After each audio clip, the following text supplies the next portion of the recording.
We are for Dualistic Unity Raw, episode 70. That is crazy how fast these Raw episodes have accumulated. And they're all so very interesting, in my opinion. It's funny because normally when we record the regular episodes, I do like a little summary and you can read what it's about and you're like, aha. But the Raw episodes, we give no summary whatsoever. And well, that's kind of funny for me because it's kind of like a gift. You don't know what's in there. I can imagine how it might be a little frustrating. So if anybody happens to be out there and you're listening to an episode of Raw and you have a summary of that episode, throw it on Discord, tag me, and let me know.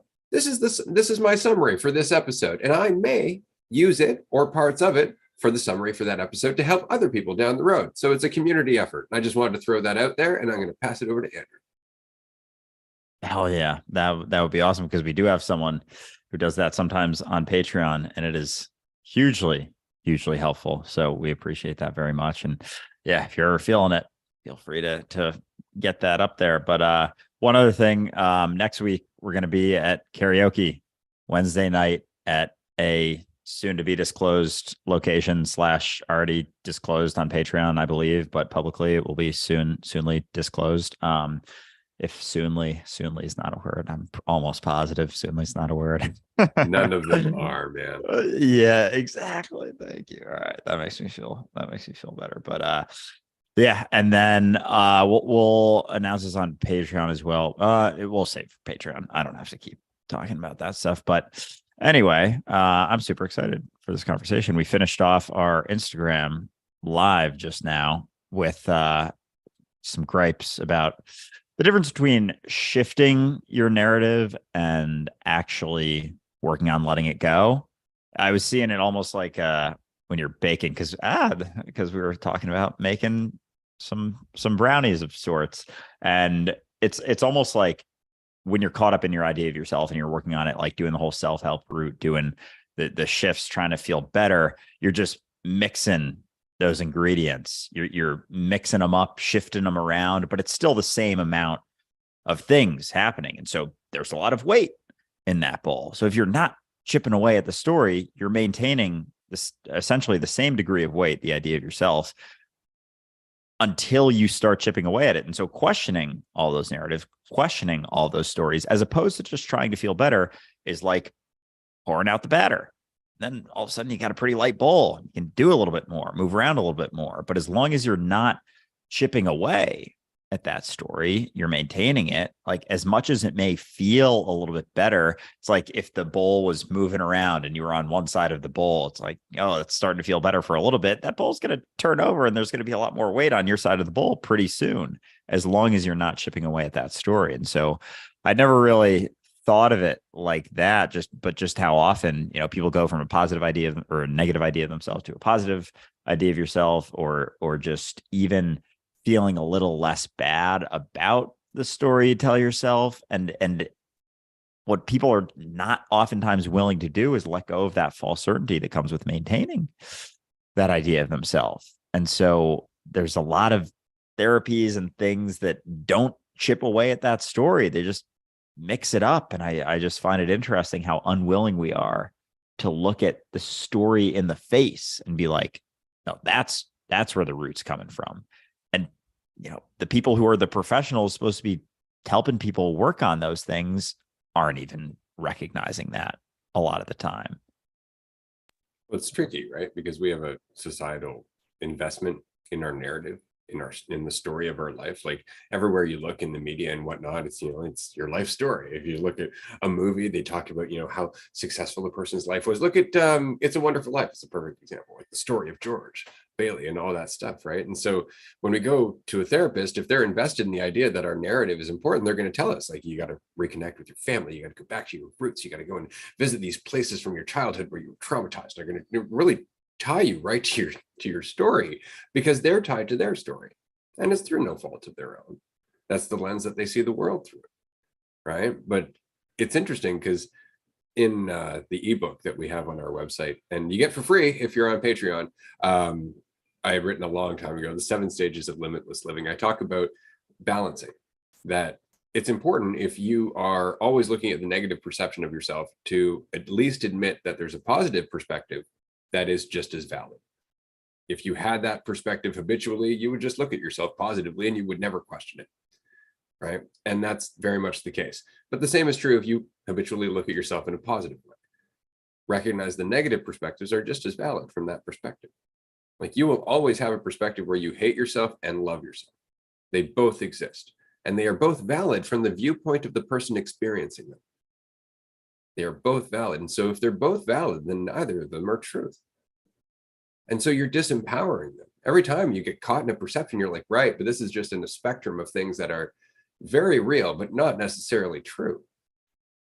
Right. And so you're disempowering that immediate reaction to it, because you recognize that it's just one side of the polar spectrum. Right. I'm going to leave that there. Jazz, welcome. Jazz has joined us before, of course. Anybody who knows this and is often in our groups on Patreon. Hey guys, nice to see everyone again. I wanted to talk about my weekend with my friends. I had an incredible weekend with some very long-time friends. We have been friends since university, so like 8-9 years. And so there have been a lot of ideas built of me and of each other and held on to for very long. And so those have broken down over time as especially me, I've like thrown so many wrenches into those ideas, where it's like, okay, this is jazz now. Oh, this is jazz now. Oh, I see.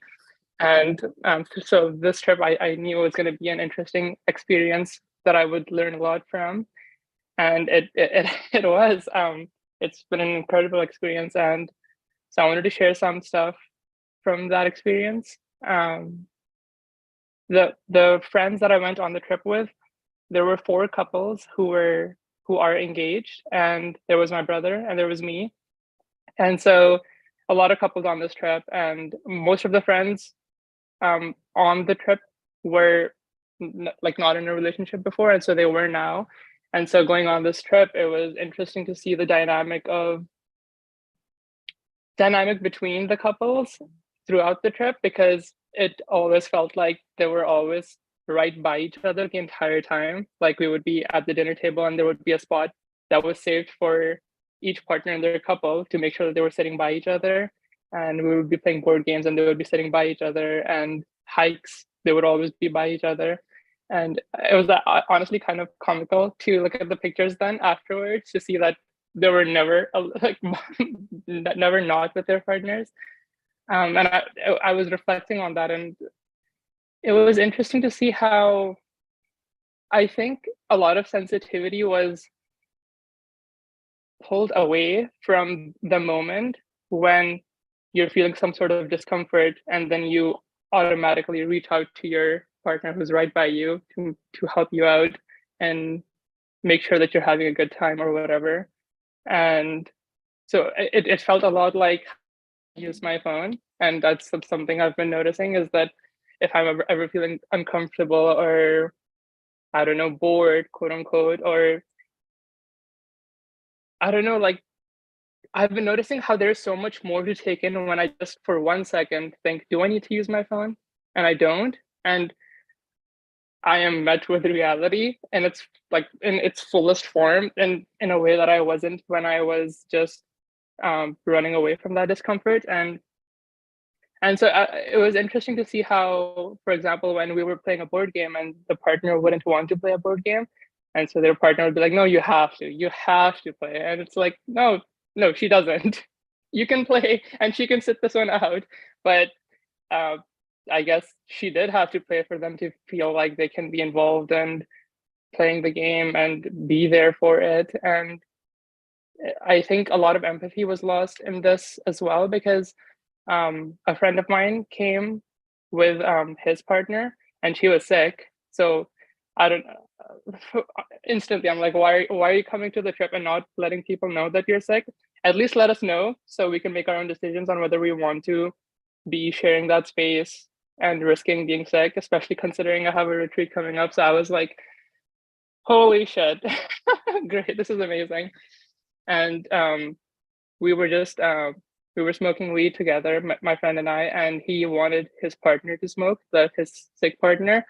And he was like, "Oh no, I'm sick. I don't want to get anyone contagious." And he's like, "No, it's fine. You're probably not contagious." And I'm like, "I'm not even being involved in this conversation. I'm in the circle of where we're sharing a joint, and like I'm it's not even being considered whether or not I want to risk getting sick."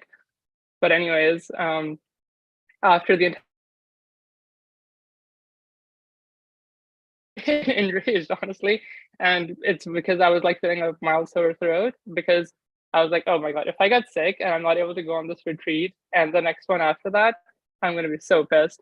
And it was honestly a really interesting learning experience, because it was like, but why do I need to be on the trip? Like it's gonna be great even if I'm not on the retreat. Like I've been having an incredible time by myself without the retreat, and so it was a learning lesson. And how the mentality that was causing me to become mad about this in the first place was, I would say, the mentality that would cause a sick person to come on a trip to begin with, because they don't want to miss out, they want to be there for the trip and not have to, yeah, not have to miss out. And so I was like, it helped me realize how, when you are so involved in your experience from moment to moment, then there is nothing to miss out, because whatever is happening, there's a lot of attention that can be paid and learned from and grown from and enjoyed, when you're not feeling like you need to have somewhere else to get to. And it was interesting to see how during the trip as well, there would be times where we would be going down a mountain, and I would just be like in fucking awe of the incredible views, and I would just be like, "Holy fuck, that's incredible!" And I felt like some of my friends actually got upset because they weren't feeling that kind of awe, and they were like, "Oh yeah, you town folk, of course, of course, you use views." It's because they're like, their reasoning was that they just see these kinds of things all the time, so of course they're just like, "Oh yeah, this is just mountains. We've seen mountains before." But yeah, it reminded me of something you guys said in one of the newer Raw episodes about how we live, of like people can live through their expectations. And so when you have expectations and concepts of what you're looking at, oh, these are mountains, doesn't, like, you've completely reduced what you're looking at to a word or to labels, and you're not truly looking at it anymore. You're just looking at what you think it is or what you thought it was in the past. And so you're just not really looking anymore. And you're feeling like, oh, we're on this road trip to get to somewhere, so we have to get somewhere. So while I'm sitting in this discomfort and waiting for where I need to be to happen, then I'll just talk with my partner and ensure that I'm having a good time, or that we can just like quickly get past this so that we can get to the good part. And yeah, and then you just lose out on 80% of the day, I feel like, or 90% of the day, because 90% of the day isn't that. 90% of the day is between things and not the thing, quote unquote. And that's how I was feeling about the weddings that they were talking about as well. Their upcoming weddings, was that it was the thing. And how like when they were talking about the mountains as well, they were talking about how, because they're used to the mountains, they gotta go to like some other place like Saudi Arabia, where I grew up, so that they can experience that same sort of astonishment or awe, or some other city or country. And I was noticing this throughout the trip, as well as how they were asking me what my plans are for the summer. And I'm like, I only know what I'm going to do next week. And I don't even know if that's going to happen. Like, we don't know what's going to happen next week, but my plan is to go on a retreat, but we'll see what happens. And it was, yeah, it's like, because I don't feel like I need to look to something to have a fulfilling experience. It's like, sure, I can plan stuff ahead, and that's totally fine as well. But also, I might not. I might stay at home for the entire summer and also probably have an incredible time as well. And so it is really nice to enjoy those transition, quote unquote transition, but it's not really transition, because it's always changing and there's nothing to look forward to, because it's always in flux. And so when you realize just how much things are in flux and you can't really hold on to anything so tightly, not an idea of who I am, not an idea of who each other are, and certainly not have any expectations of their partner to be there for them and every time they're feeling uncomfortable, because you can't. Like, they're their own people, and you're your own person as well. But when you are so uncomfortable with what's happening and you need something to hold on to make sure that you're having a quote unquote good time, then I can see how you latch on to that. Yeah, no, I hear you. I've been through a number of situations with friends where there's, you notice certain things, you recognize certain things, or family, or really anyone, and there's that inclination to want to make, I don't know, to kind of make a judgment about it. And I'm not saying there's anything necessarily wrong with recognizing behavior, certainly, but I think there's definitely a balance between recognizing it in yourself and the concern about it, like the willingness to see other people and not think that there's something wrong with the way that they're living as well. Because I've gotten caught in that plenty, getting frustrated with someone for not seeing things in a certain way, or wishing that someone would just, see things more clearly. And what I usually come back to is myself trying to see things in a certain way and validate, my own perceptions as being truth. And I think just, digging into the depths of this, like we oftentimes do use other people as excuses for things that we're working through, dealing with. And so I think it's important to remain aware of that, like that, in seeing from the deepest part of this, that this is all just you, that there are no other people. And that's uncomfortable. And that's why we want to see things in certain ways. But I definitely feel you with that. And it's something that I think goes along with this, journey or process, or, whatever you want to call it, is that. And it's because there's a lot of people doing it, quite frankly. There's a lot of people. And when you're sensitive to it in yourself, it's easy to be really, really sensitive to it in others. And as I said, I do the same thing. Like when you're so cutthroat and like razor's edge with yourself, catching yourself on things and getting caught and judging certain things, then it can almost carry over into other people and create an expectation. And so I think there's definitely a balance to be found in that. And there's almost becomes like a practice and an art in sitting with people who are acting in those ways and being willing to not get overly frustrated by it, and also at the same time not give in to everything that they're doing, like subtle little nudges, twinges, like, hey, I'm not saying there's anything wrong with that, but if you ever thought about it like this, or just little stuff like that, where it's not coming from a space of like being angry and wishing they were different, but in a spot of recognizing the behavior and doing something, like still prioritizing your experience, but being willing to come at it from a different approach than maybe is the initial perspective. So it does kind of become like an art or a practice. And I'm just getting used to digging into that. So I feel you with it for sure. Yeah, I know that balance has been honestly one of my favorite parts about hanging out with, I don't know, my friends, because it really is about my experience at the end of the day. It's like what am I feeling? What am I holding on to, and all that stuff. So yeah, throughout the trip, it was there were 4 engaged couples, and so there was a lot of wedding talk and relationship talk, and so it was very interesting to see the balance being brought into that conversation by not judging them. Like they have, yeah, it's great that they want to get married. I mean, not great, but they can do whatever the hell they want, right?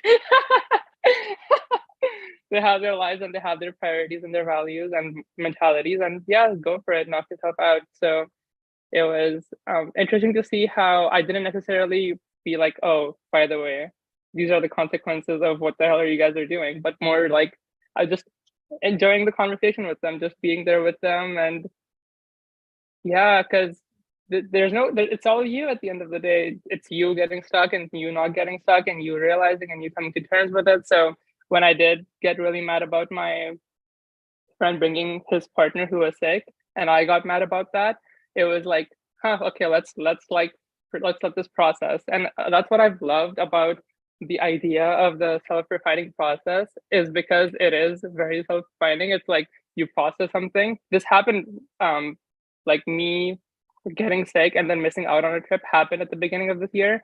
And so that was like, I got so upset about missing out on that trip, way more upset about that than I was about actually getting sick. And through getting sick, I realized how much of an experience that is about taking care of yourself, learning how you can take care of yourself, getting a humidifier and all these things. So it was an entire experience, and I honestly really appreciated that experience. And so this time happening, it was like, yeah, if I get sick, I get sick. I'll learn something from it. And if I feel like I need to be at the retreat so bad, then maybe there's something else I need to learn as well. And so it was a lot of learning experiences, and I didn't reach out to my friend about it at the time because it felt like I was enraged, and I was like, okay, I'm clearly very emotional. So let's let the process and see what happens at the end of it. And yeah, I don't feel like I need to talk to my friend about this, but it is something that like one thing I learned is that maybe let's ask everyone if they're sick before going on a trip. Just make sure if anyone's sick, let me know. Or just like not planning 2 trips back to back in like close proximity of each other like this. That's also another possibility, not just because of getting sick, but also because it is a lot to be doing at the same time or in close proximity. So it is, yeah, it was just interesting to see how when I'm not getting caught up, or when I am getting caught up, there's a lot to learn from there, and how it is just about you at the end of the day. Because if you start taking these experiences to be like, oh, I'm not the kind of person who would go on a trip and be sick, like if I were sick I would just stay home, then you're just defining yourself, and that's gonna end up causing a lot more suffering as well in many different ways. Well, it's going to be an interesting time in Colorado because we're going to have an opportunity to deal with people in public and to recognize that, you know, everybody's kind of on the same spectrum, right? We're all just different levels of not even levels, but different areas of selfishness. Like, and this is where we kind of get caught up. We're like, you know, I'm not as selfish as these people. It's like, no, you're just selfish in different ways, right? Because we all are. It's kind of part and parcel with what we do at the end of the day, right? But I wanted to mention that one of the things we're going to be doing is pancake breakfast at a local church on the second weekend that we're going to be in Colorado. And this is going to be an opportunity to do exactly this. Not prove people wrong, not judge them, not look at them as being lost or anything like that, but to actually just have a moment of connection to let down our assumptions so they can hopefully let down their assumptions. And an actual conversation can take place over pancakes. Because, I mean, if you can't connect over pancakes, there's something seriously fucking wrong, you know?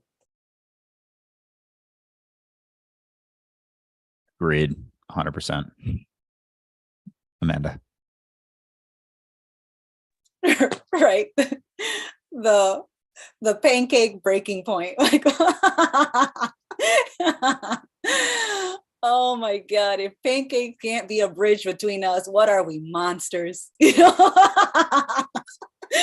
All right. You know, enough of me making myself laugh. I really do make all my jokes for me. Like I fucking love them, even when they're bad. And when they're bad, I love them more because I thought that they were going to be good, and then like no one laughs, and then I still laugh, and then I get people to laugh, and I'm like, that's going in the inventory. You laughed at my laugh, that counts as a laugh. It's going in the books, you know. Oh, but the reason, yeah, let's think about that. The reason I had raised my hand was Jazz, I just wanted to say, like, you know, you could ask them and you could take that extra step, but you could also get sick on the way to a trip. You could get sick on the trip. You could bump into somebody at a cafe when you're grabbing coffees before the group is going for a hike, and then somebody fucking sneezes on you. No one in the group got you sick, and people may not know. And so it's like, there is no risk-free option. You're always going to have the risk of something going wrong, something happening, whether that's getting physically sick, mentally withdrawn, emotionally checked out. Like, if the trip is going to go in one way, it could be like, there's just no way to predict it. And there's no way to be entirely sure that things are going to go well and that you're not going to get sick at some point, whether you try to or not. And usually the things that I get the most nervous about, I tend to kind of be a self-fulfilling prophecy. So because I'm thinking about worrying about getting sick, and because I'm worrying and thinking about what's everybody else doing, and like, I'm going to start bringing thermometers, and do you mind if I check your thermometer, and could you give me a urine sample? Like, relax, fucking relax. Like, there's just chill out.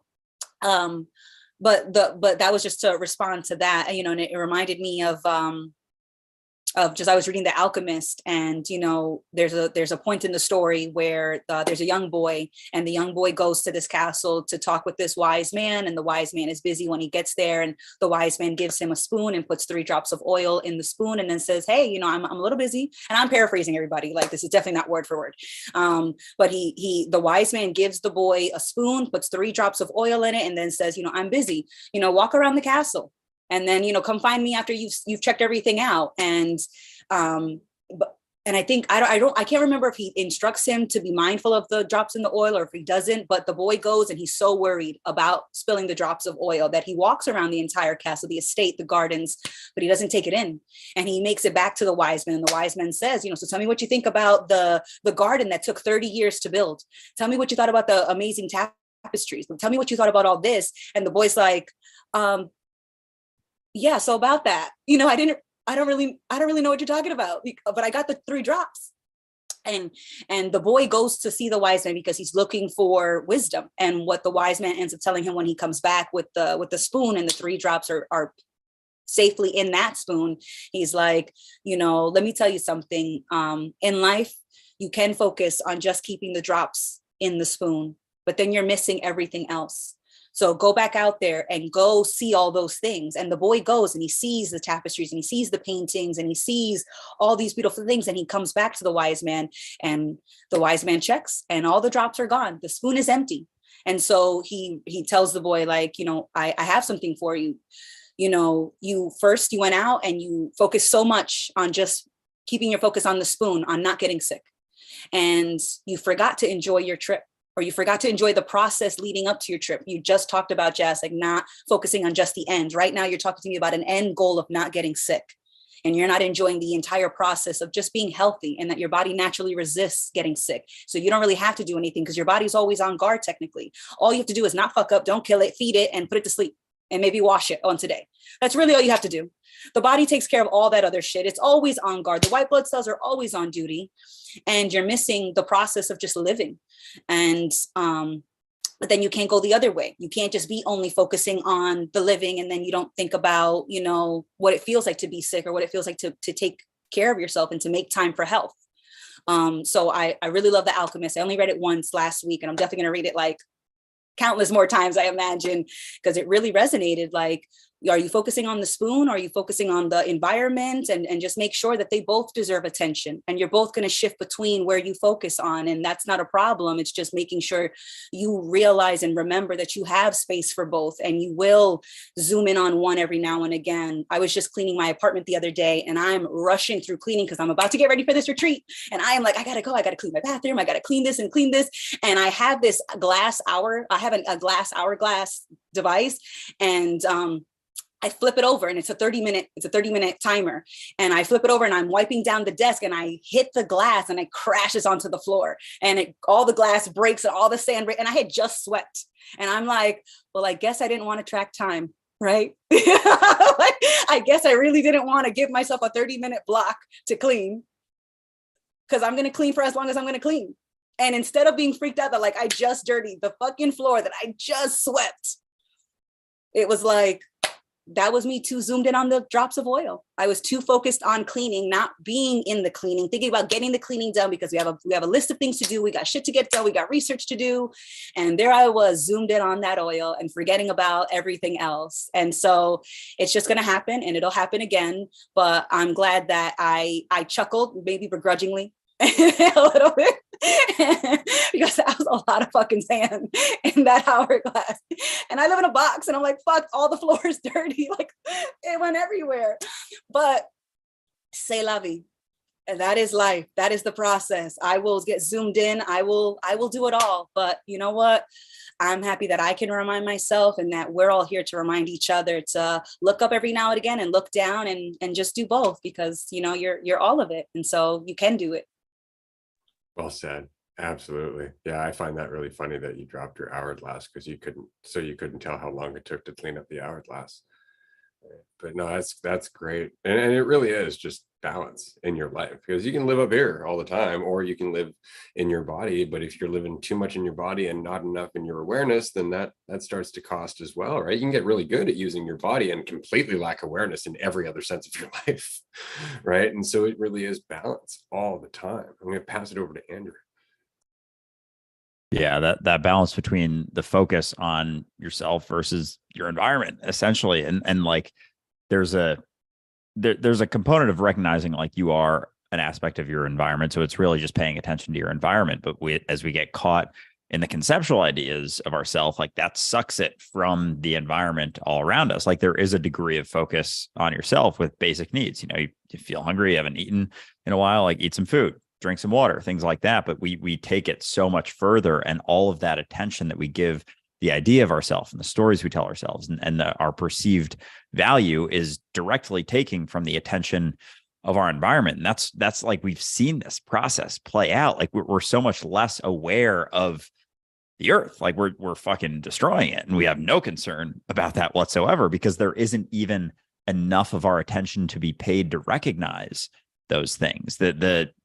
And even just beyond that, like we're destroying it, but we're also not even recognizing how incredible it is. And that's why with things like psychedelics, for example, mushrooms, you take some, you're not thinking about everything that is layered on top of the reality of what you are, be it just, the basic needs and whatnot, or the component of the reality of what you are. And so without all of the attention being sucked from the environment, you notice your environment. Some people notice their environment for the very first time when they do something like that. And it's oftentimes enough of a shift for them to start noticing it more and more and more and more and more. And the less attention you're giving to the story that isn't actually you, like it's just not actually you.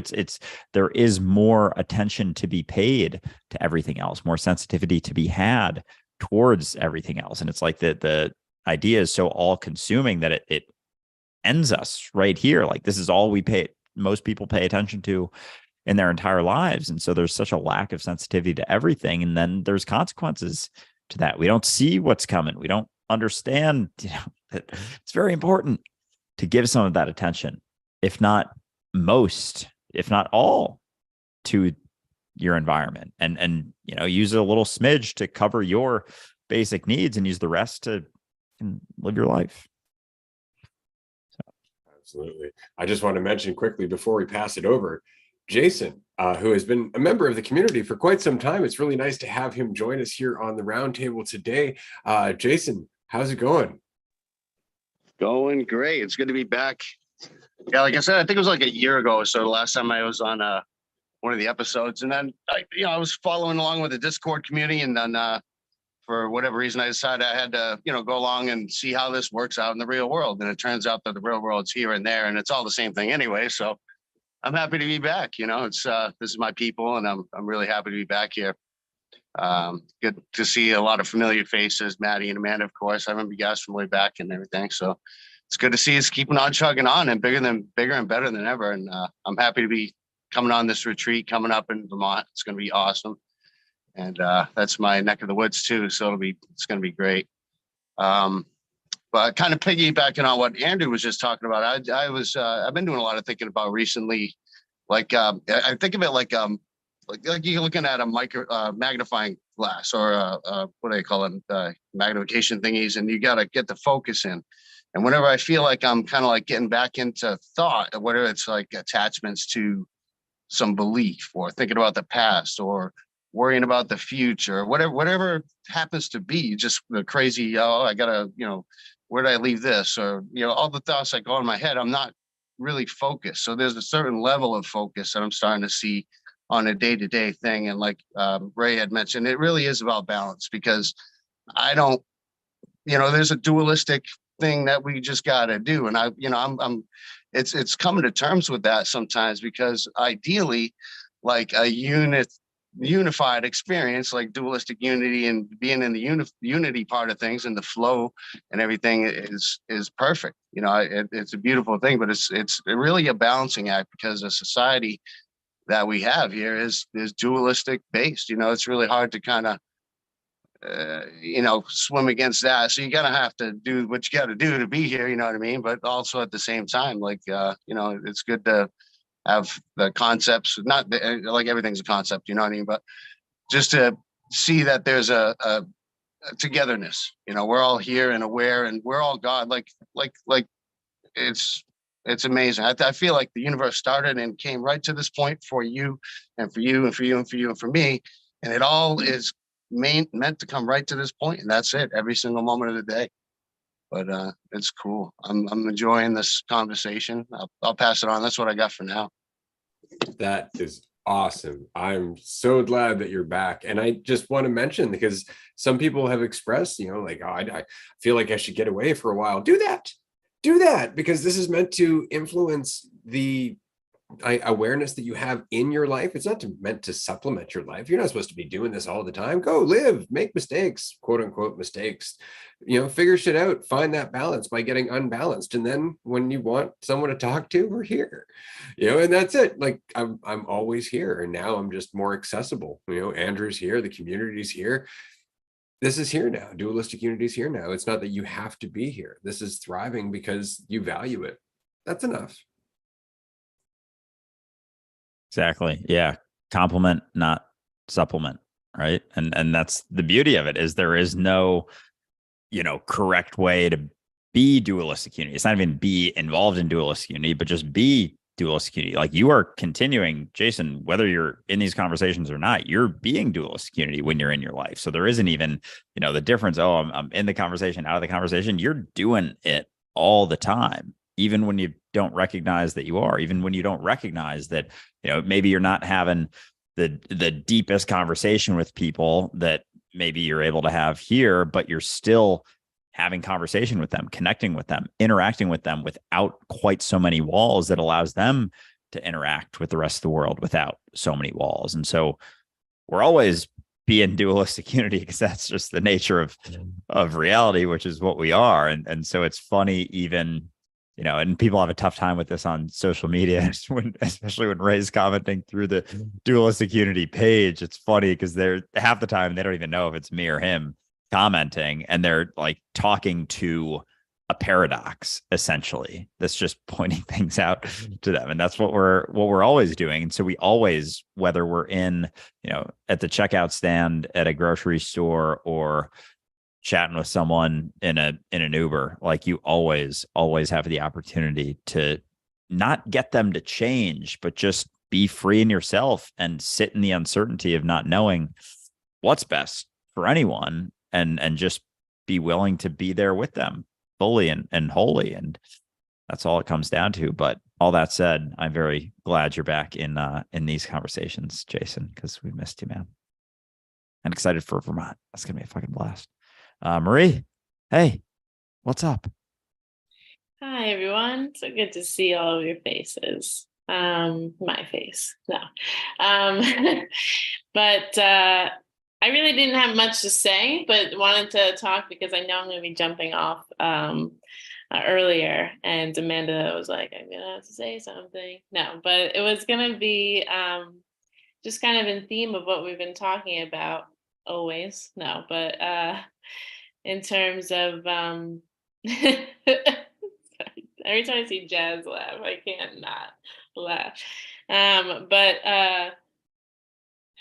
it's started from Jazz talking about their weekend,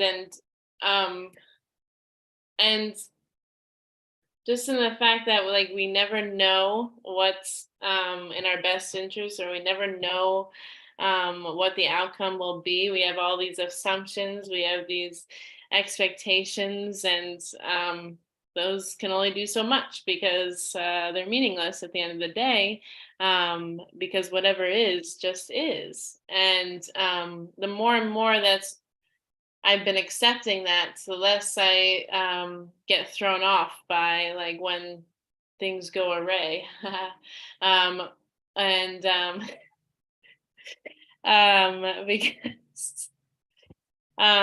Because I don't know. I never know. I think it was cool. I don't know if it was seen because it was like the last second from yesterday's question. I don't know. Is that going to be a new thing, by the way? The question, like this Twitch stream on Mondays? Because I would love that. I missed the Monday. No. All right. Well, whatever it was great. And it was a great conversation. And at the end, there were just like two parts that came up that I really liked. The brevity of it, but also just the depth of these. It's like there is no answer, carry on, and then the freedom is you, and so like it's just like that recognition, just it comes around over and over and over, and it leads me to new things that I wouldn't have expected. It leads me to more and more freedom. It's just been an amazing experience, and I know that having this community has helped me so much. I don't even want to say progress on this journey, but it's yeah. I'll just leave it at that. I get it. Absolutely. I love the fact that because of the journey that we're on, we can't help but caveat and use air quotes like all the time. And we're in the best possible company because everyone here just assumes everything requires a caveat or air quotes, right? So we don't actually have to do it. We're just more or less doing it for anybody who might stumble across the feed and not be used to this conversation, right? But that's really it. And I'm glad. I'm glad about everything that you just expressed, because I mean that's it. That's all it is. And it's so funny, like simple, not easy, right? But once you get it, like it's the most simplistic thing. It's just getting it, and that means getting out of your own way, and that's the trick when you've been doing it your whole fucking life. I have a problem, I better think about how I'm doing through that problem rather than just the problem, right? And it's just something that's habitual, and it's because we're constantly graded, we're constantly tested, we're constantly measured up. Oh, you're going to be good at this, Timmy, and you're going to go to this, Sally, and you're like, it's just like what's that test that they do for you, aptitude test. It's like, how about just what do you enjoy? Which direction do you want to go? Or what are you really bad at? You want to try some of that for a while? Right? Like, what is this? It's just like, how can we get you into a groove as quickly as we possibly can? And so we live that way. Like every time we think about something, we're trying to put ourselves in a groove. Every time we do something, every time we talk to someone, try and put ourselves in a groove. That was a good conversation. That was a bad conversation. That was a good choice. That was a bad choice. None of which make any fucking sense at all, because it's all short-sighted in the extreme. Every bad choice in the long term will probably turn out to a good choice at some point, which will likewise turn into a bad choice later, because it just keeps alternating according to your experience. Yeah, just keep going up and down, back and forth, judging every little fucking up and down, despite not knowing whatsoever how anything's going to be perceived. And when you really sit in that, 'cause sometimes like I'll be on a call or just in any situation, and I'll start getting, caught up in, oh, what am I saying? Oh, what did I just say? Like, oh, how's that? And then it's like, oh yeah, I don't fucking know. Oh yeah, even if something does happen, it's just my assumption of how that determines my value. That's all it is. And so like, if for me at least, like I shrug my shoulders a lot when I get tense, and so like my shoulders just drop, and it's like, oh, I can just keep existing and keep doing stuff, and I have no fucking idea how someone's going to perceive it, how it's going to turn out, what it's going to lead to. Like we make this assumption that we know what the thing that we're doing right now is definitely going to lead to tomorrow or the next day or the next week. And we rarely sit in that spot where we're like, oh yeah, I don't. Oh yeah, I don't know the impact that this is going to have. Oh yeah, I don't know how someone's going to resonate with this. Like there's so many fucking things that I've said where afterwards I'm like, oh, did that make any fucking sense? Will that resonate at all? Was that just like a stupid fucking thing to say? And then, the next day or someone on Discord will be like, oh, I really like this part where you talked about this. And I was like, that was the exact thing that I thought was a stupid fucking thing to say. And like, it resonates for someone. And even that, the willingness to step into something and not be comfortable, like even that experience of stepping into something when you're not super comfortable and talking about it, like that can resonate with someone. Like there is just an infinite spectrum of things that could possibly relate to anyone that you interact with, and you have no fucking idea what it is. And so all of those ideas of the bad things happening in the situation, you don't know if they're bad. You don't know if they're bad. So all of those things are on the table for things that could have a potentially positive impact. And so it gets really a lot tougher to be concerned about things that you're stepping into, because you're like, oh, this might actually have an even better impact on the totality of myself than the thing I really want to happen. And you just don't know. And it's like, you're going through this ride, you're going to go through things that aren't super comfortable, but how little concern can you have for that? How much can you come back to the recognition that I just don't fucking know how this is going to hit or how this is going to land? And there is a state of relaxation in that spot that then translates into everything that you do. And then you can just kind of continue to tap into that spot where you're just going. And when you stumble, you're like, oh yeah, I stumbled. And there's like no concern with it. And you just keep going. It's funny because there's an expression that's common and it's kind of synonymous with what you're talking about. It's just, it is what it is. Right? Like we just get out of its way. We're just like, man, that's what it is. My preferences are almost irrelevant. And it's at that moment that we actually see it. And isn't that funny that we actually say it that way? It is what it is. Like, no shit. What has it been up until now? A fiction in my mind. PMAC. Yeah, probably most of the time up until it is what it is has been something I don't want. And I guess off the back of Andrew's comments internally today, I am like a bag of nerves and just like low level resistance. So I'll throw that out there in the beginning of this chat. But I think in terms of like when I was first, I guess, starting to like kind of understand that the mind is there and doing this thing, I had this kind of like trick, I guess, to talk to like Jazz and like your experience and stuff like that, which was like, if someone gave me $1 million to like either do this thing or not do this thing, like would I go for it? If it's just like, I'm going to miss the retreat, but somebody gave me $1 million to miss the retreat, would I do it? And it's like, okay, well then it's obviously down to my preference then if I would do it for $1 million and be really happy about that. And it kind of just points out that it really is always just our opinion of the thing, not like the thing itself. It's never the circumstances. It's always our internal experience. But I raised my hand because there was a comment in the Twitch. So I'll just read it first. I'm not going to attempt to answer it, but I'm just going to talk about my experience. So yeah, the question from Jeannie, curious about any thoughts on having to feel to grow. So the need to fully put awareness into the whole experience, including bodily sensations, to let go of an experience, to learn from it. Which kind of goes into my question that I asked yesterday on the Q stream about trauma.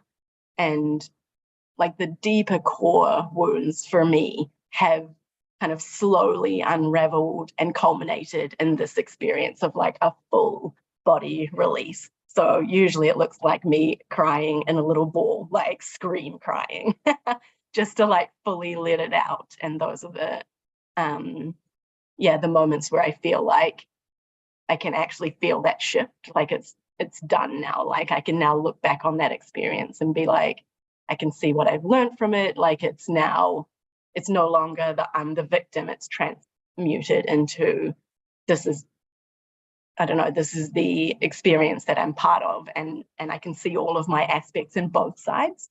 And so yeah, for me, those deep things do encompass like this full body release. And I don't know, I can feel it sometimes like stuck in my body. I don't even really know what it is, but there'll be like at the moment, it goes through themes, right? Like you'll have your awareness having this little theme of focusing on one particular thing at a time. And yeah, at the moment I've got like these twitches in my right leg. And so it's just like, I just continually put my awareness into it whenever it comes up. And I don't know what it's about emotionally. Maybe it's nothing, but I just keep watching, and eventually it kind of like unravels to a point where it all makes sense. And you're like, okay, I can let that go now. It usually comes to, releasing tension on some level or another, or releasing that need to protect yourself on some level or another, that habitual defense, right? And it's interesting. The full body emotional thing is often, symbolic according to how big of an ordeal we see in terms of what we're letting go, right? So the bigger it is to you, the more you're going to experience it in terms of its reflection physically. That can change. It doesn't have to. You can continue to look at it as it's always going to be necessary to go through that, but then you're almost attaching to that process as well. Fact is that it can become way less painful. It can come to the point where, well, I mean, and this is something that you'll hear in therapy. It's something I've done myself, but just putting it like taking a piece of paper and writing the issue and burning that fucking thing, right? Like it's a symbolic action, but they're all symbolic actions, I guess, is the point, right? So it really just comes down to how much you're putting into it, right? Because two people can do that very same thing of writing down the thing and then burning it and get two completely different experiences out of it. One person can have a total cathartic experience and let it go, and the other person can keep dwelling on it after the fact. And it really comes down to how much they put into it.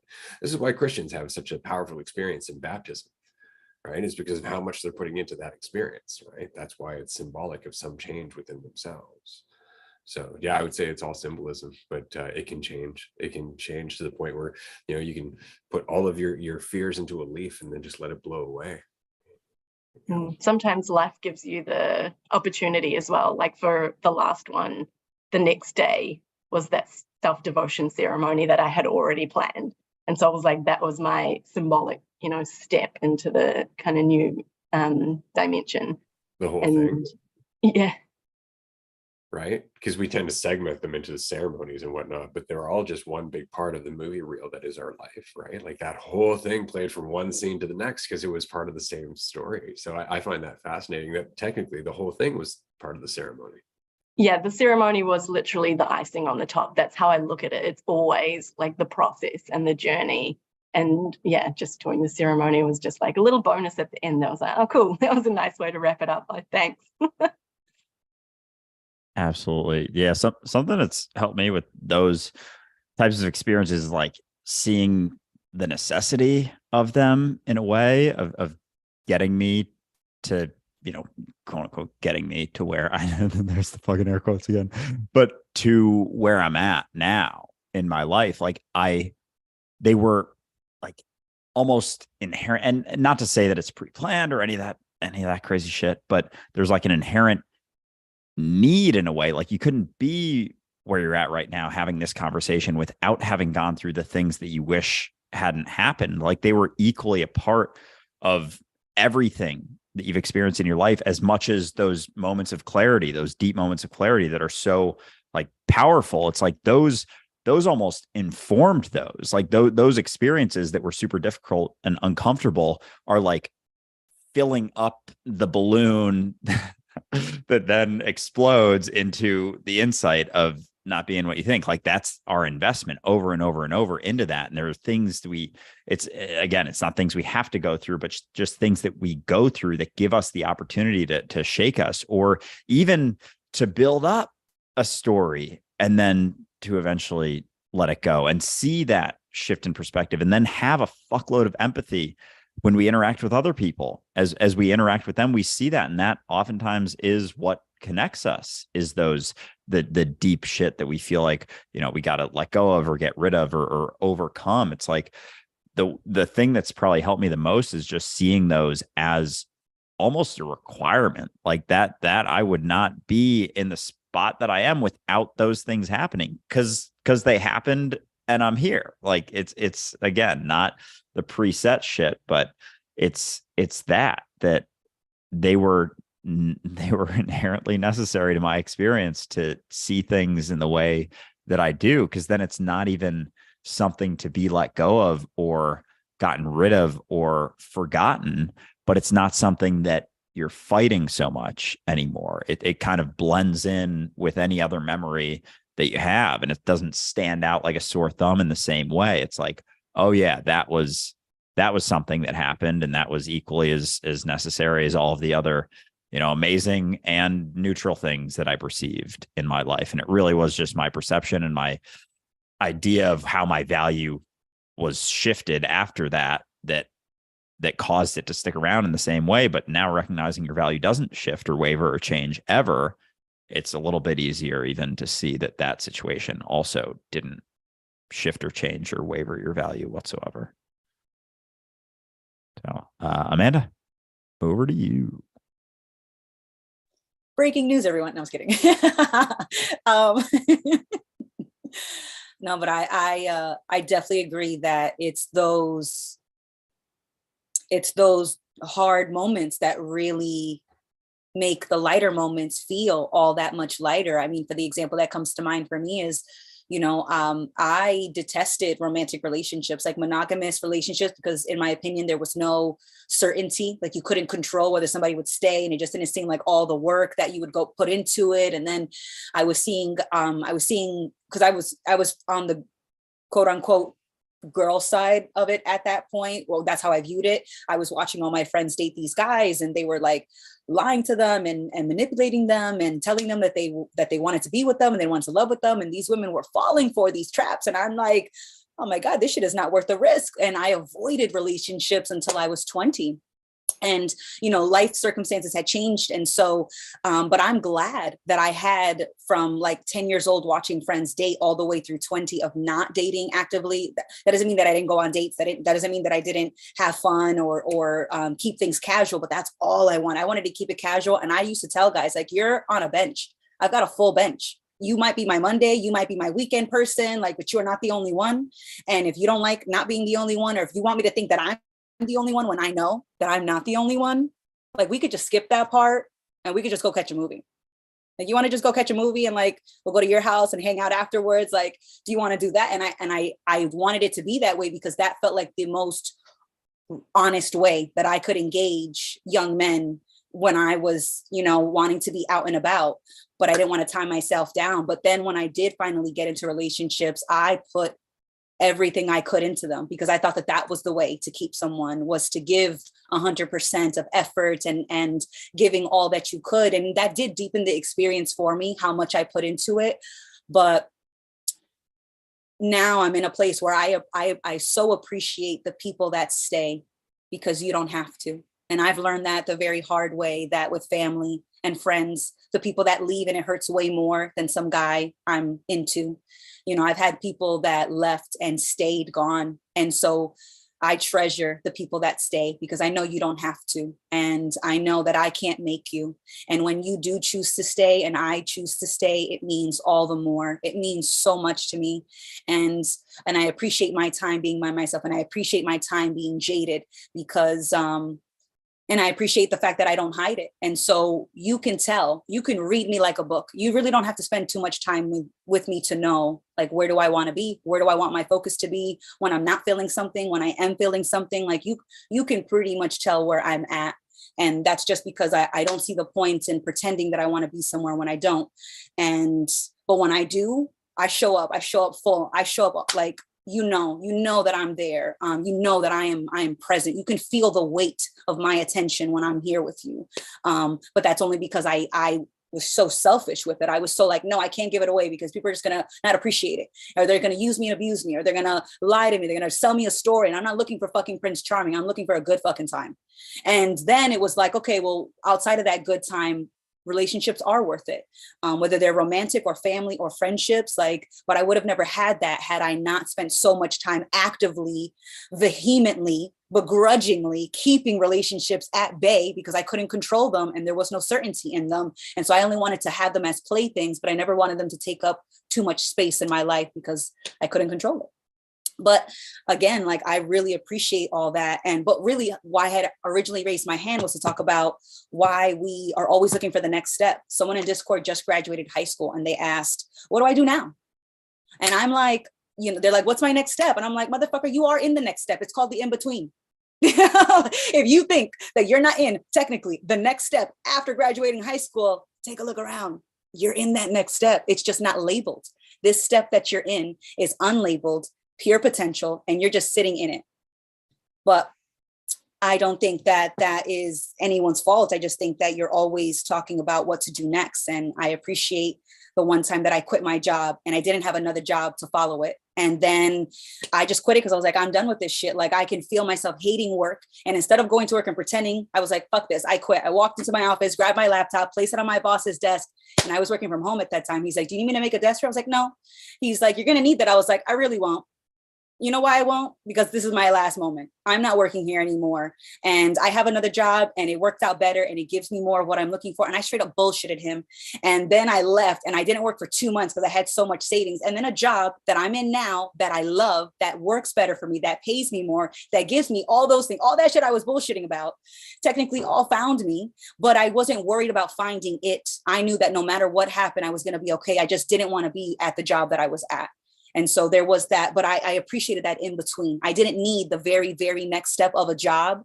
And I didn't need to know where that job was going to come from. I was just like, you know what I want? I want some in between. That's where the fuck I want to be. And I don't want to know what that's going to be. I'm going to be in this. And, but that took a lot of risk and that was scary. And that's despite all the conditioning I get. Like you're supposed to graduate from college and get a job. You're supposed to graduate or do this. You're supposed to, you're always supposed to be focusing on the next step and not giving any space to your in-betweens. And those are almost as important as what you're doing when you're busy. And I am certainly a person who obsessed about staying busy and taking breaks. I appreciate taking my breaks now so much more because I fucking resisted the breaks for so many years. So it's like, I can't appreciate one without the other. And I'm so glad that I went so far down one direction so that I could appreciate going so far down the other direction. Nice. Absolutely.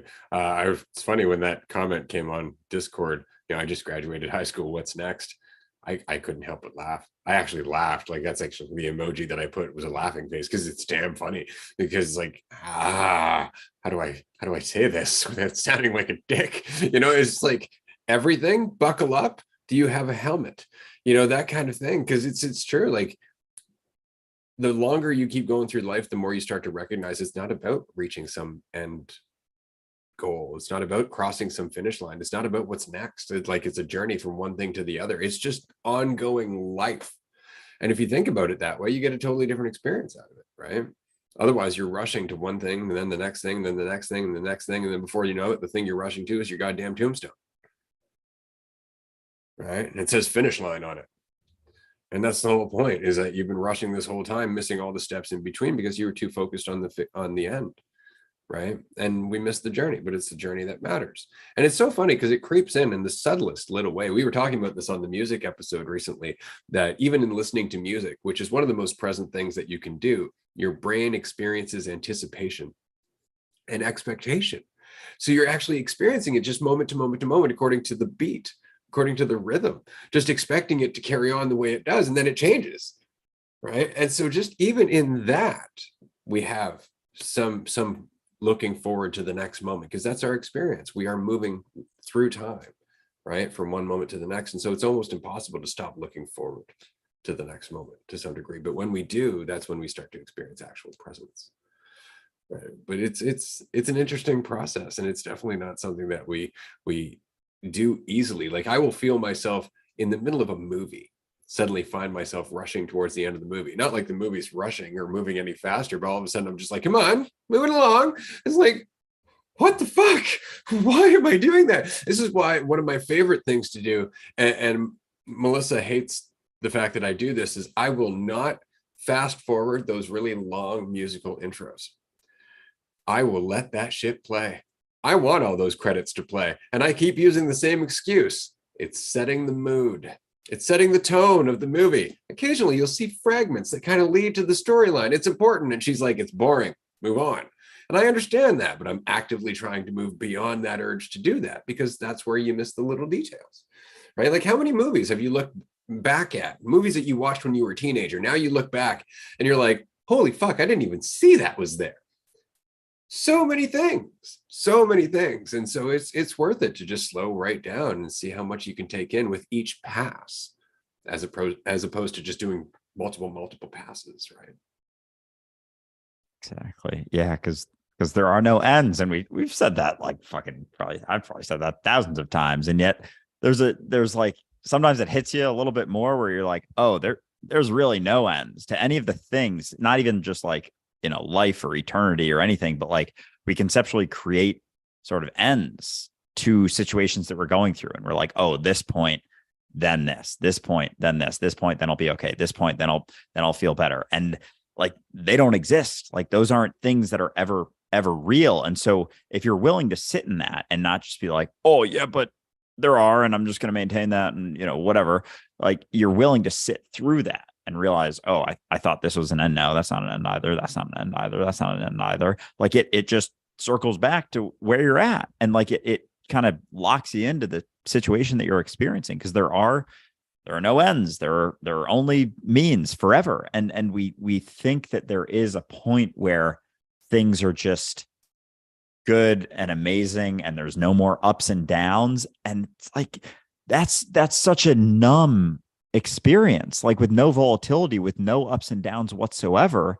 It's like just nothing. It's being dead, essentially. Like, being alive is the ups and downs. Like, being alive and going through ups and downs are tied together. There's no way to have one without the other to some degree. And so as you're going, it's just about how concerned you are about the ups and the downs. You're feeling down, there's certain feelings that come with that. You're feeling up, there's certain feelings that come with that. It doesn't mean they have to be good or bad. They're just feelings that are bringing you into the situation that you're in. Like, they all have opportunities to lock you into the here and now, to the experience that you're having. But as soon as we think there's like a spot where those go away, or there's a spot where it's just highs forever and there's no lows, like we anticipate that, we look forward to that, we think that that's going to be the place when I can finally start living. And when you see that those don't exist, when you're willing to really sit through that, like, it just brings you back to where you're at, and shows you how important this situation is. Because, like, it's all there is. It's not even a level of importance. It's just the only thing. It's just the only thing. It's exactly what you are. It's funny. It's just that. It's that, what you are, when you break it down. And we're all just kind of beating around the bush, getting lost in concepts and stories and narratives and judgment and all that other shit, just ignoring the very simple, mind-blowing fucking reality that we are, in fact, reality. Jazz?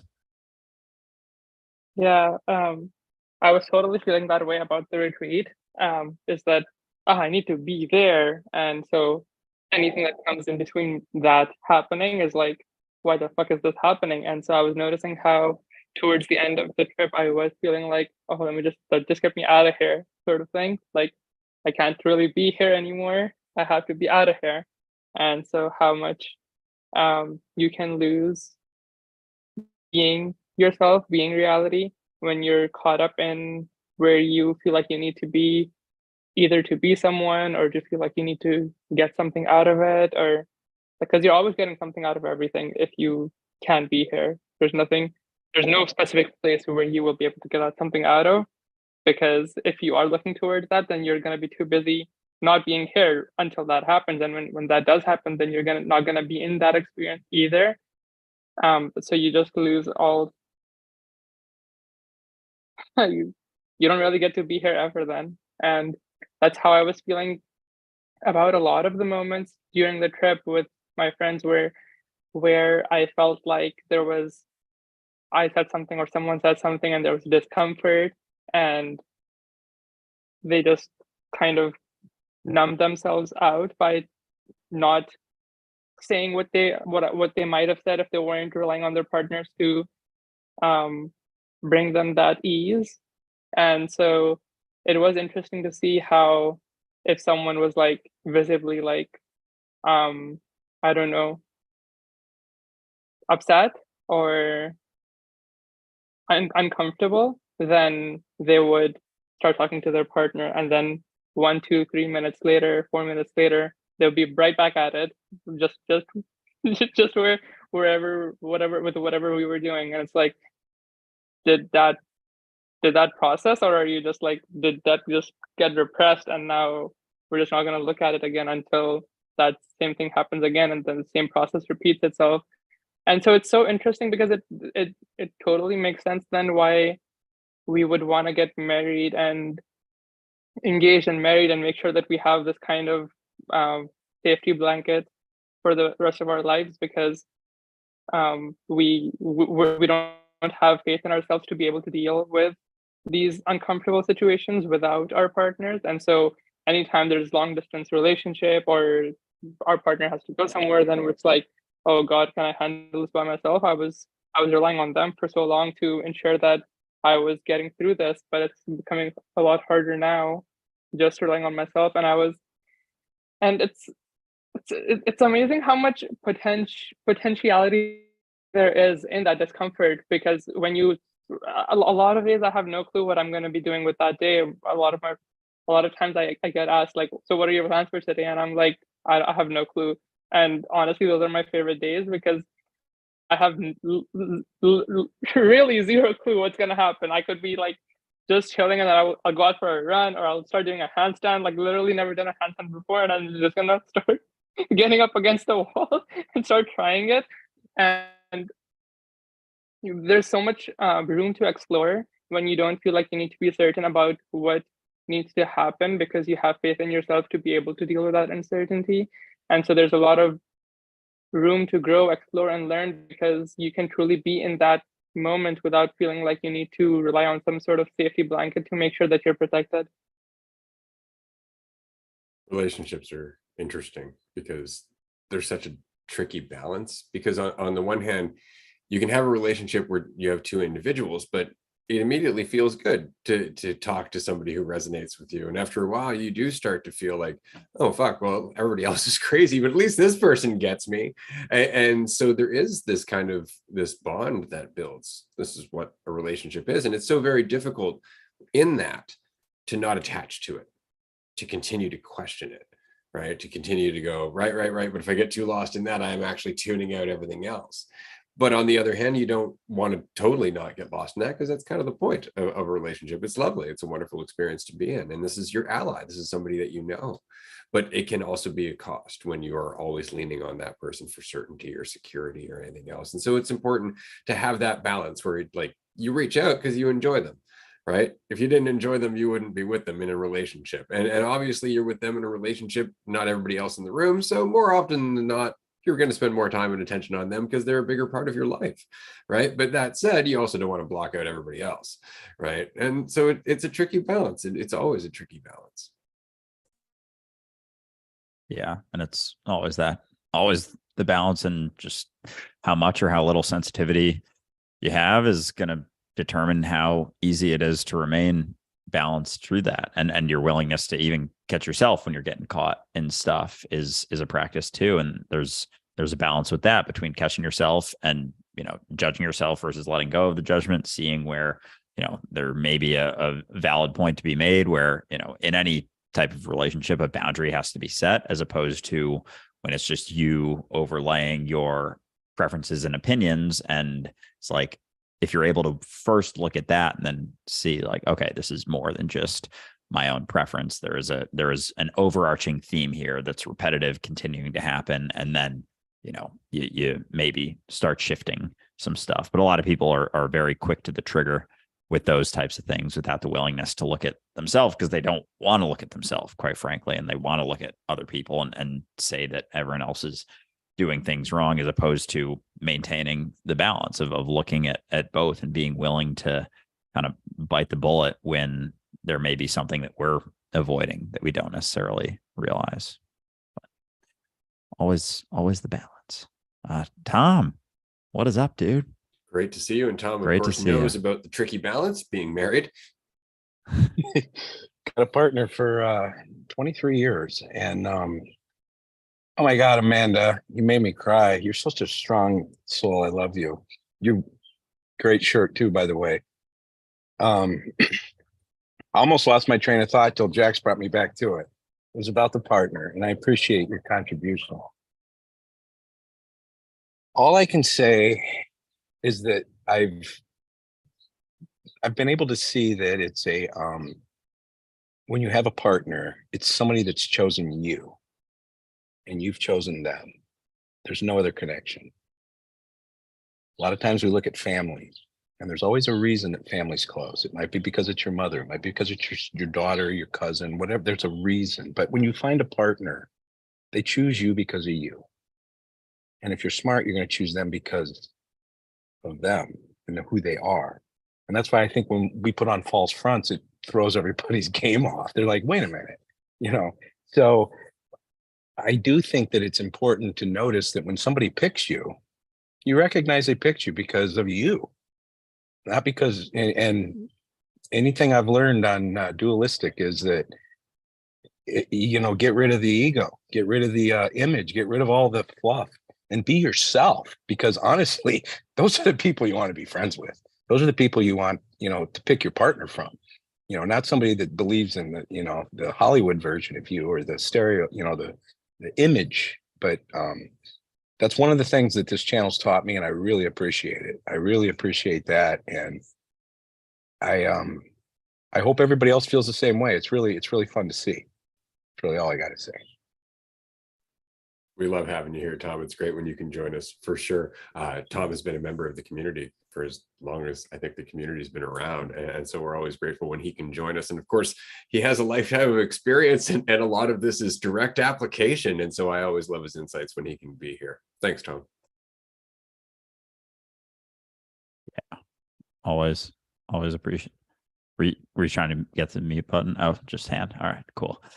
Never want to jump the gun on that, but yeah, Tom, I appreciate that, man. I mean, that hits home, because it's those relationships that we hold on to. Like, what if you can think about the most relaxed spot that you're ever in is the spot when you're not trying to be anything, you're not trying to do anything for anyone else. And so if you're going into a relationship, it only makes sense that if this person's going to be around you for a while, you don't necessarily always know, but like for an extended period of time, like, shouldn't you step into it?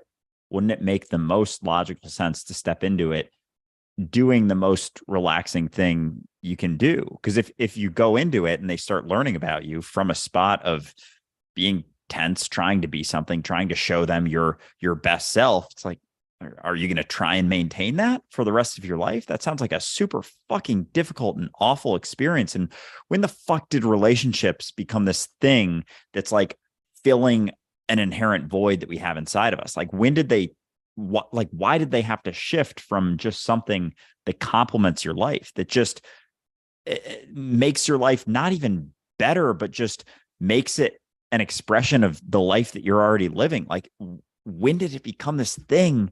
It's like, I need this to happen in order to feel any degree of completeness. Like, it's fascinating. And we've kind of lost that perspective that no, relationships are actually just supposed to be this thing where you're with someone that you appreciate and they appreciate you, and you can be your fucking self around them. Like, at the base of what that means, like at the core of what that means. But I think a part that plays into that is because we feel like we have to fulfill that void, and we prioritize that over just the fullness of our experience. We play a role. We do what we can. We play a part in order to give us the best likelihood of filling that void that isn't actually there. And that's why it's so important to question where that comes from. Because then you go into a relationship, like, you're not looking to fulfill anything, and you can just go into it being relaxed, being chill, being yourself fully, whether it's a first date or a 10th date, or you've been with the person for 3 years. Like, it's not to say that if you went into it having these super high expectations of yourself, trying to be something, and then you recognize it years into the relationship, it doesn't mean that you can't change at that point. You don't have to keep maintaining that. You can shift that. And, there is always a risk of going into any situation and shifting the way you see things, shifting yourself and coming back closer to where you are. But that's the risk of going in without just being yourself, is that eventually you're probably going to reach a point where you can't maintain this character anymore, and you risk the shift. And, if you're someone entirely different when the relationship started, like, there's a good chance that person's going to see you differently and maybe won't want that version of yourself. And so there's just crazy costs to going into a relationship without just being what you are, which is just not trying to be anything at all, and just being willing to let your guard down. And like, if that's not the priority, then you're kind of setting yourself up for failure. Maddie, hello, good to see you. Hello. When I raised my hand, I didn't really know what I was going to talk about, but I find it interesting that this conversation has swayed into this direction, so that, yeah, I can relate a lot with it. But yesterday I was watching this other podcast, listening to their conversation about relationships, and it's such surface kind of area level stuff where they get into relationships because, or they want relationships because of the narrative. Like they're either trying to fit into a narrative or like, you know, I get like, you know, leave school, find someone, have kids. Yeah, this is the what everyone does in life. So I want to do that too. And yeah, I just don't really see relationships working out if you're getting into them because of this, like, oh well, you know, this guy gives me security, like he brings in the dough or whatever. It just isn't going to work out long term, I don't think. And then if you are sticking around for those kind of reasons, then you're just gonna suffer through them. But yeah, relationships are very interesting. You learn a whole lot about yourself as well as the other person, but I feel like you learn more so about yourself, and you can, if you're looking at it, become aware of just the little things that you didn't notice before, like how you're, like, for me personally, I didn't realize how controlling that I used to be. And it's such a bitch to kind of watch myself go for that tactic out of just pure reaction. And then I'll sit back and realize, like, oh, I see what I was trying to do there. Sometimes it feels like I'm just one or two steps like behind my reactions, but I mean, at least I caught it, and then I'm still working on it. But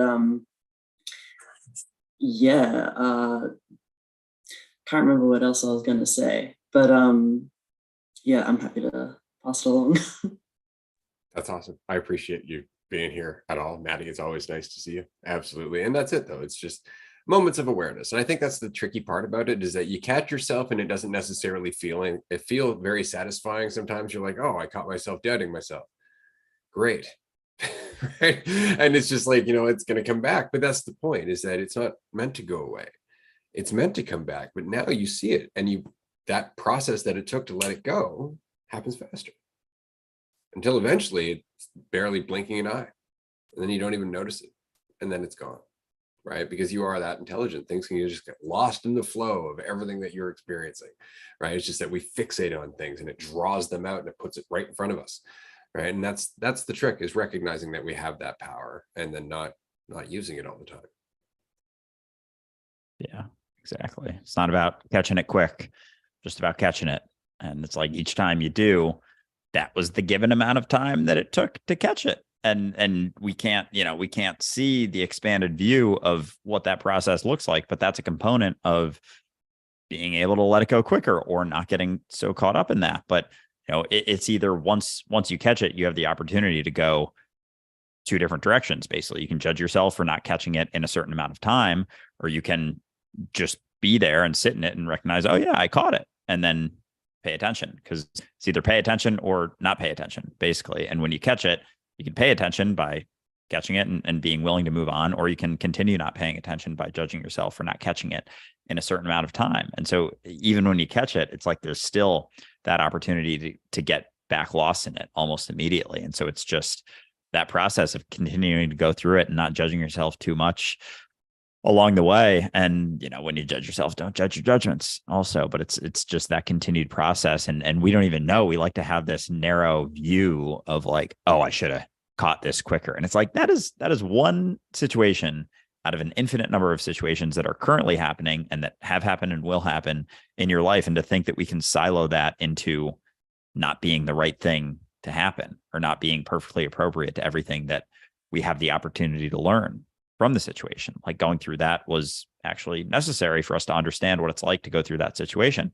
And, you know, we keep going through situations until we realize like, oh yeah, that's becoming a thing that I maybe don't have to step into quite so much. But there's a point that you realize that, and it's not it's oftentimes not the first time you go through a situation. It's oftentimes not the second time. It's like sometimes we need to go through it over and over and over and over and over in order for it to settle in order for it to stick, and then be something that actually lasts. And it's like, oh yeah, okay, I was doing that, instead of just kind of catching it quick and it not really hitting in the same way. Sometimes in order to hit in the way that it's got to hit, you got to go through it a number of times until you don't. Infinite variation, right? Like that's the whole thing. Like you can learn to stand up for yourself at work and not be able to do it with your friends, right? You can learn to be able to set boundaries with your friends and not be able to do it with your partner, right? And it's because it's the same lesson, but in constantly different variations, right? It's just that we have to keep applying it. And that's where we really determine our path to a very large degree, as well as, how much these lessons really mean to us, because it's very often go, yeah, codependence. Oh, this person likes me. And then all of a sudden, all that shit just goes right out the window because it feels really good. Like it's one thing to complain about people being stupid and in love when you're on the outside looking on the outside looking in. But when you're on the inside, you don't see how stupid you are, right? At all. You just want to crawl right up inside that shit and be stupid with the other person for sure.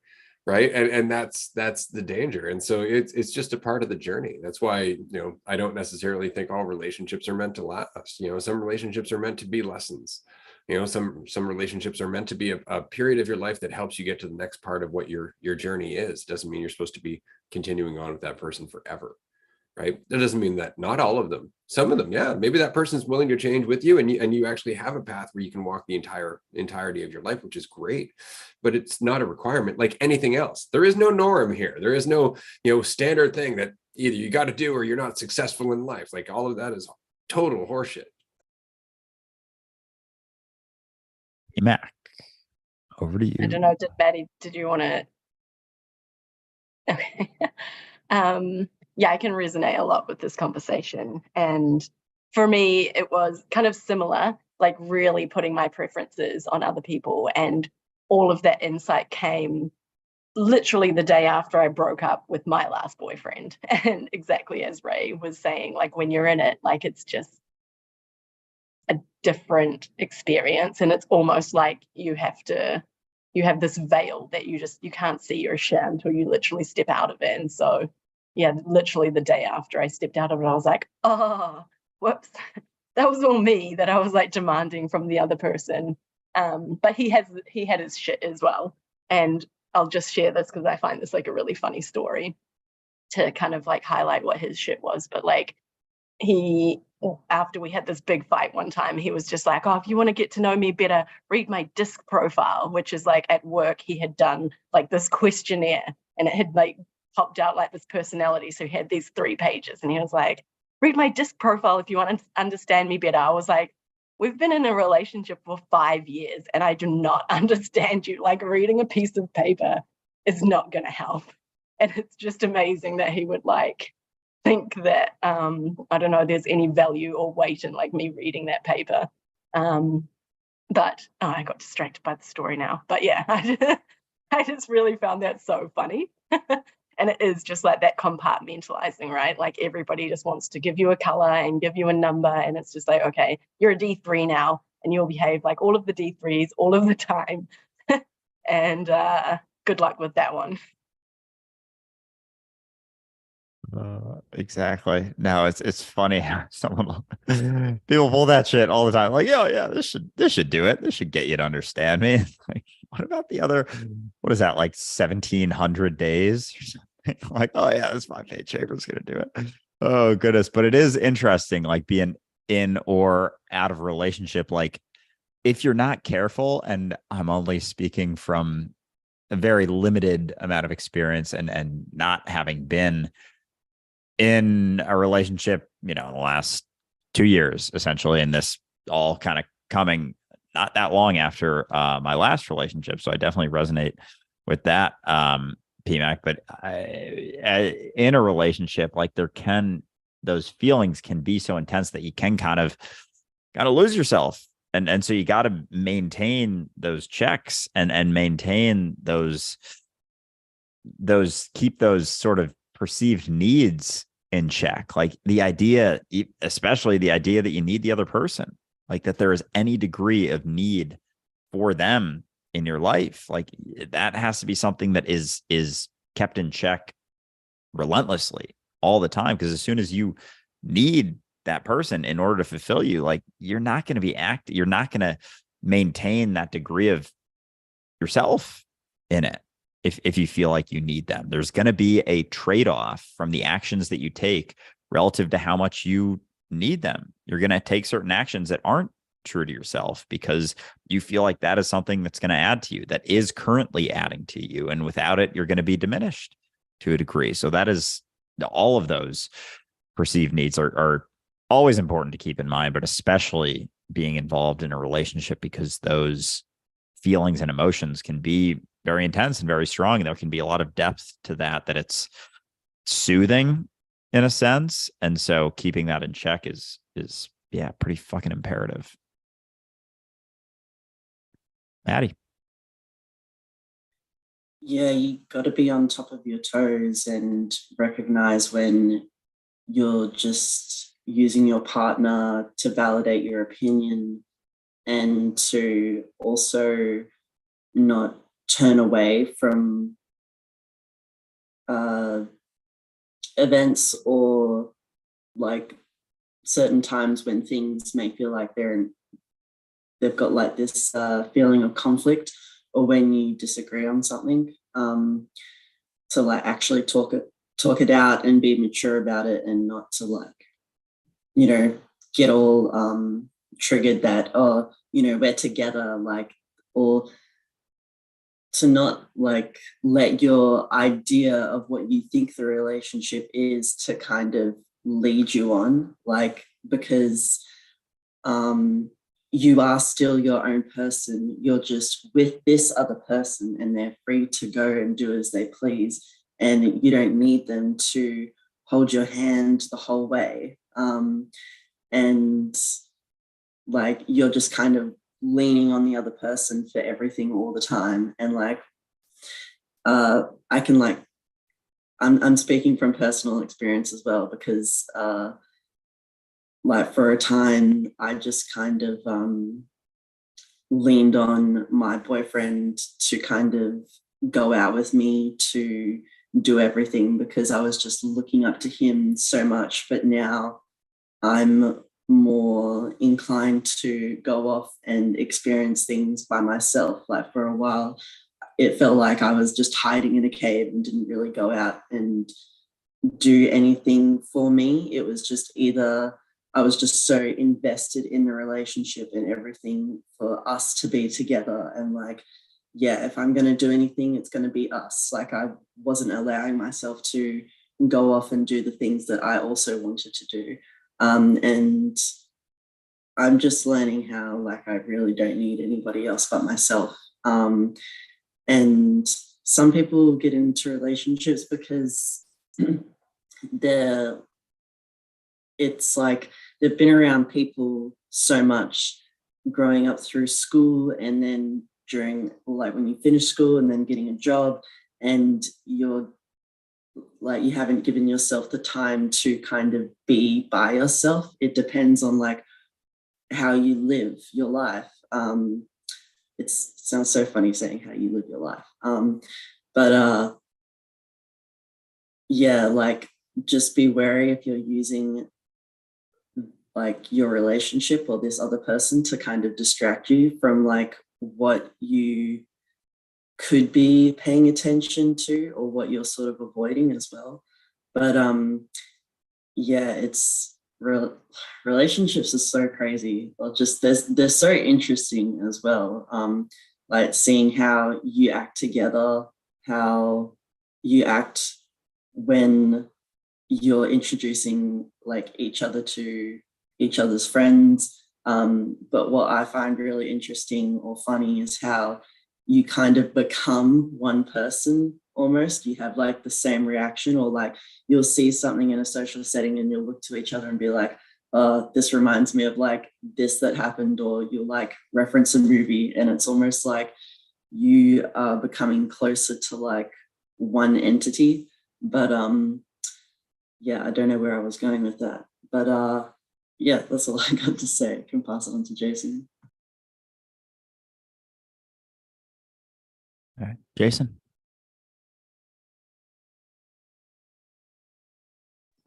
Sorry about that. Yeah, I wanted to chime in on that. This is a great group discussion here. The whole relationship thing is very close and kind of personal to me. Due to trauma, actually, speaking of trauma, where we started at the conversation here, but I was in a relationship for about 5 years, and that's really what I thought I wanted. And I based my value on, being in a relationship, and I thought, everybody else has one, I should be in one, blah, blah, blah. And that's kind of, why I gave up, and I kind of settled with this woman, and unfortunately for her, that wasn't fair. But I had to get to where I had to get to realize that, you know what I mean. But it took 5 years, and she was very, very abusive over that course of time, emotionally, physically, verbally, manipulative, and all that stuff. And it got me to a point, getting personal here, where I actually contemplated suicide, being with her, and I was really fighting the thoughts and just all the voices and thoughts and everything. And it was bad. And what kind of woke me up there was, who's making these thoughts? Like, why is this a preference? And do I have a choice? And after asking myself these questions, I decided I do have a choice, and I had to take responsibility. And that kind of got me out of that depressed state. And it also got me out of the relationship, which has been beautiful. That's about the same time I started listening to DU. And it was really an uncomfortable time. And I got to say, I really appreciate that you guys were here for me for that, because when I woke up, man, it was a mind fuck. Like, it was, oh man, I had to make sure I have a grip on some sanity there for a little bit. Sometimes, I was like, man, what is going on here? Because the whole life as I knew it had changed. And I'm glad for that. I really am, because now I don't have a desire for a relationship, which is, okay. And I guess the right person will come along, and that might change my desire at that time. But for now, I am just cool with being me. It's a beautiful thing. And maybe somebody would come along and compliment me. That would be great. But otherwise, I wouldn't mind being by myself for the rest of my life. I'm not afraid of that. I'm not ashamed if I would be, or anything like that. It's like, we're all just people here anyways, like, don't necessarily need that, but anyhow, it's been a beautiful thing now, where I can watch those thoughts. I can relate to every single part of this discussion we've had here. And just to, I can feel myself kind of coasting off the trail a little bit, if they're starting to feel like the grass is there. You're on the bike and you hit the grass, like, oh, you're back on the trail a little bit, and I can see the grass a little bit better. It's like I was blind before, but man, it's so cool. But I just want to chime in with that. Thanks. I love the way you put that. That's awesome. Absolutely. It's like I can see it now. We were driving the whole fucking time, right? It's just we're getting a deeper appreciation for what we're doing. I'm going to pass it over to PMAC, because we have about 8 minutes left today. I just had a really quick one, but thanks for sharing, Jason. You really made me actually very grateful that my kind of process has been so slow. My awakening process so far is spanning 2 years, and I couldn't imagine going from 2 years ago to what it's like now. I genuinely feel that would have made me go insane. So as much as everybody can look to people I wish I was in their spot, Andrew and Ray, and being oh, why do I have to work through all this crap? I feel it's made me really enthusiastic about just taking my time one step at a time. Oh yeah, I'm with you on that. It's funny, even just you saying that, where you were 2 years ago to now, holy shit, if that had happened in that sort of snap, which I know is a kind of Ray's experience, that would have been a lot. Yeah, I think there is as much. It's funny because we'll get frustrated with the time that it takes, the things that we go through. Oh, I'm still holding on to this. Oh, I'm still holding on to this. It's motherfucker, if you let go of all that in one go, you wouldn't know which way was up. You would be thrown for such a fucking loop that you wouldn't even have any bearings. At least this process, it's I say it's a slow build, as if there's any fucking way. I feel so silly even trying to conceptualize the process. Exactly. Like air quotes up the ass right now. But it's interesting, like how much we'll get caught in, oh, I haven't let that go yet. It's like, yeah, start appreciating that lack of letting go of certain things. There are some things that aren't meant to be let go of all at once. Like you can still hold on and still work through and still completely pay attention in entirety to the situation that you're going through. And they're going to fall off as you go, as you just continue to pay attention to what's real. So, Amanda. Oh yeah, thank you so much, Jason. I'm glad that we got to chat quite a bit on Discord when Discord and the DU community was first getting built. Like we had a lot of fun. We chatted for like 5-6 hours at a time. Maddie knows, Matt was there, and it was awesome. But yeah, so I raised my hand because I wanted to touch upon like how much I resonate with what you're talking about, Jason, about appreciating being on your own. You know, and that reminded me of how like appreciating the in between. And I guess technically it really wasn't an in between because it was just, I was always single. I was a little girl and I wasn't dating, of course, because you're little and who needs to be dating when you're fucking 10. But once I was older and I still wasn't picking that up, I was still having a fuck ton of fun being single. I was having so much fun being single. I was doing whatever I wanted at any time. I was going on adventures. I was going to the movies by myself. I was going bowling by myself. I was taking myself to dinner. I was going on walks at the park. I was having a fucking blast by myself. So when I did get into the relationship, it's so funny because I hear people all the time. And for the most part, they always talk about like getting lost. And I do remember getting lost, but I definitely did not get as lost as most people because I had a decade of being a kid, a teenager, a young adult, a young woman. And then I was 20 when I had my first relationship. So by the time, and we started college and high school, we had already started going to music festivals. We were working multiple jobs, volunteering at multiple organizations. Like we were busy, we were living life, we were traveling, we were having fun. So when we got to 20 and we were in that relationship, it was like, I had to learn how to be with somebody. I had to learn how to remember that there was someone else in the room because I was so used to doing my own thing that I was like, oh yeah, that's right. I mean, I do like you, but like, I'm having a great time over here. What the fuck I need you for? Like, you know, like, you know, and it's not that I don't want you. It's not that I don't miss you. It's not that I'm not, you know, excited by you or turned on by you. It's like, I have all those things, but like, I remember living with my first boyfriend. And because I was 20, we could get into that stage and we were living together. And I remember I was going to go do something. I think I was going to go to the museums and I didn't invite him. And he got upset with me. He's like, why are you always making plans on your own? Like you're in a relationship, Amanda. You're supposed to we're supposed to do things together. And I was like, yeah, but not all the time.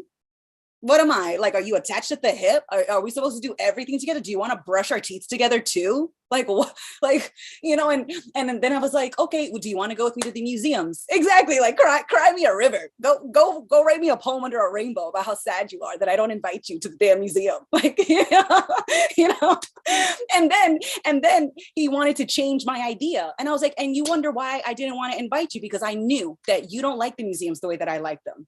And I knew that you would want to talk about doing something after the museum. And I want to just do the museum. I want to just go there and sit there and do nothing for 12 hours and go through all the exhibits and talk to the people who are working there and talk to the people who are looking at that and being like, does that look like a butt to you? Like, you know, like just starting random conversations with people about exhibits and I don't want to rush and and you're not for that. And I know myself well enough and I know you well enough, even though we've just met, that you're not for that. So I don't need to invite you to do the things that I love.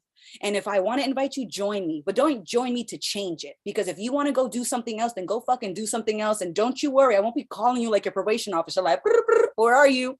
Who are you with? What are you doing? No. I never liked that jealousy bullshit because it was like, if I'm with you, then I trust you know how to handle yourself. And if you don't know how to handle yourself in the way that doesn't consider me as your partner, then we have nothing to do. I'm not your trainer. I'm not your mother. I'm not your therapist. I'm not your life coach. I'm not your probation officer. I'm not here to change you into being what I need you to be. You got that. And that's what attracted me to you. So we can still do our thing, but don't think that like, you know, when people say like my other half, and I never liked my other half, I always thought we are a pair. And I'm a full one. I'm not half of one. I'm a full one. I'm not half of you. You're not half of me. I'm a whole person with my own dreams, my own ambitions, I can enjoy my own company. I don't need you to fill a fucking blank that's not a blank. Like, so if you need me to be helpless, if you need me to be this damsel in distress, then you need to find another girl. Because like, if I wasn't upfront enough, let me put it in black and white terms for you. I do not live for you, and I don't want you to live for me. I do enjoy your company. I am here because I enjoy your company, and I want to enjoy it more. I don't live for your company. And if your company is not there, like, I have gotten over bigger things being lost in terms of relationships, that losing a friend or a guy or even a family member, I was like, well, and life goes on. C'est la vie. You know what I mean? Like, as much as I want you there, I can't control you. I can't make you stay. And I don't want to trick you into staying. And I don't want to trick you into doing things, but also don't think that I'm going to let you do that to me. Like at the end of the day, I teach you what I'm going to allow, and you'll do that to me. But I really appreciate the in-between, or the before time, that I did not rely on anybody, but I thoroughly enjoyed being single. So when I was in the relationship, there wasn't missing being single anymore, because when I was single, I was thoroughly, wholeheartedly single. And when I was in the relationship, I was thoroughly, wholeheartedly in that relationship, because I finally wanted to be in one. So I appreciate being where I'm at. And that's why I'm living alone and for the first time. And I miss people, because I've always lived with people. But then I really started to fall into it. I was like, you know what? I'm probably going to live with people again. So let's really enjoy living on our own. Let's really enjoy being on our own and not having anybody to share, no compromises, none of that shit. We want to make a fucking omelet at 3 o'clock in the morning, or making an omelet at 3 o'clock in the morning. You know, like, let's just do whatever we want to do. So because when we're in a group, we are the group. But when we are alone, and we're going to fucking make the most of it and make a good ass time, because it's always that, like, the grass is greener. And it's like, yeah, if you're fucking staring at the other grass, you won't see the richness of the green underneath you. But if you appreciate it, then you'll always appreciate every field that you're in, and you won't be looking at other fields about how much better they look.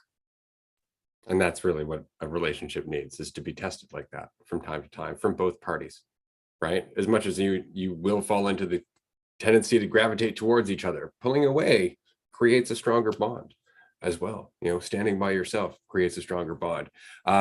We do have to wrap up. Unfortunately, this is the end of our roundtable episode. We are going to take a 15-minute break, and we're going to continue on a tier 2 call on Patreon. If you would like to join us, there is a free trial available right now. Patreon.com/Dualistic Unity. I'm going to pass it over to Andrew, and we'll see you shortly.